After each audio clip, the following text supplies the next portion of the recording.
Vuonna 1974 Kekkonen aloitti 4. presidenttikautensa ja ABBA voitti Euroviisut kappaleella Waterloo.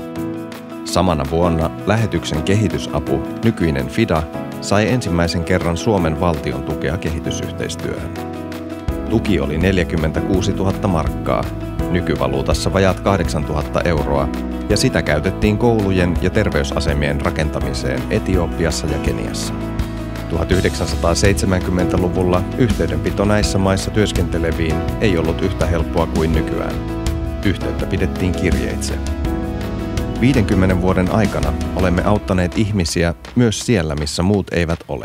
Työn laajentuessa keskiössä ovat olleet ihmiset ja yhteisöt, jotka ovat jääneet muun tuen ulottumattomiin. Nälänhädän, kuivuuden tai konfliktien keskellä olemme tukeneet pitkäjänteisesti. Ruoan ja puhtaan veden merkitys on ollut suuri.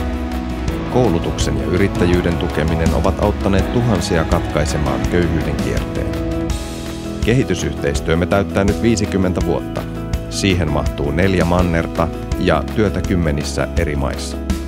Tänään työmme vaikuttaa suoraan yli 500,000 ihmisen elämään.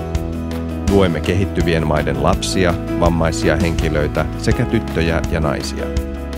Yhdessä paikallisten kirkkojen kanssa rakennamme koulutusmahdollisuuksia ja turvallisempaa elämää kaikista heikoimmassa asemassa oleville lapsille ja nuorille.